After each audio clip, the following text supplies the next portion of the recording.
امکان نمبر 1 کیا ہے؟ ابھی عالم اسلام کا ایک سالڈ بلاک ہے جو یہودی ورلڈ آرڈر کی نگاہوں میں کھٹک رہا ہے۔ میں کھٹکتا ہوں دل یزداں میں کانٹے کی طرح۔ اگرچہ ان کی اسٹریٹجی کیا ہے؟ ایک ایک کر کے ان کے حصے بکھرے کر کے تیا پانچا کرو۔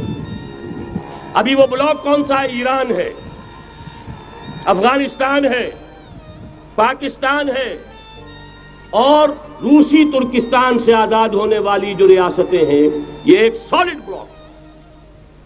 یہ عجمی مسلمان عربی نہیں، عربی گئے، یہ نوٹ کر لیجئے، اس لیے کہ عربوں کو اللہ نے فضیلت دی تھی، محمد ان میں سے تھے صلی اللہ علیہ وسلم، یہ رتبہ بلند ملا جن کو مل گیا۔ لیکن ساتھ ہی اللہ نے دھمکی بھی دے دی تھی سورہ محمد میں، ان تتولوا یستبدل قوما غیرکم، اگر تم پیٹھ دکھا دو گے اس مشن کو جو ہم نے تمہارے حوالے کیا ہے، تمہیں ہٹائیں گے، کسی اور کو لے آئیں گے۔ اور یہ بات ہو چکی ہے 13ویں صدی عیسوی میں، 1258 میں جب سقوط بغداد ہوا ہے، عربوں کے ہاتھ سے عالم اسلام کی قیادت چھین لی گئی، معذور کر دیا گیا۔ اس کے بعد قیادت کن کے ہاتھوں میں آئی؟ ترکوں کے ہاتھ میں۔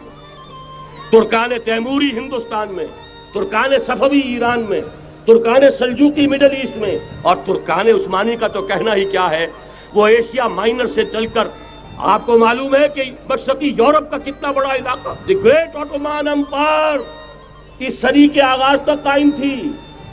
اس صدی میں عجیب عجیب معجزے ہوئے ہیں۔ گریٹ آٹومان امپائر جو 3 بر اعظموں پر محیط، نام و نشان ختم۔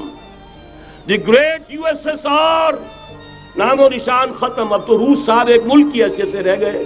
یہ اس صدی میں دو اور وقت نہیں ہے میں اور آپ کو کیا بتاؤں، اس صدی میں تو بڑے بڑے عجیب عجوبے ہوئے ہیں، بڑی بڑی 2 عظیم جنگیں ہو چکی ہیں، تیسری جو ہے سر پر کھڑی ہے، دور نہیں ہے، جس کو حدیث میں کہا گیا ہے الملحمۃ العظمیٰ، تاریخ انسانی کی عظیم ترین جنگ، اور وہی صلیبی جنگ جس کا آغاز بوسنیا سے ہو چکا ہے۔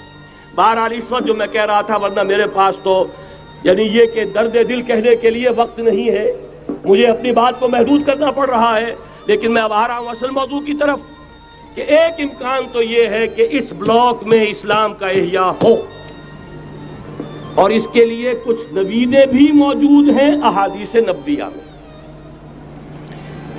وہ تو آپ نے سنا ہوگا اقبال کا شعر، میرے عرب کو آئی ٹھنڈی ہوا جہاں سے، میرا وطن وہی ہے، میرا وطن وہی ہے۔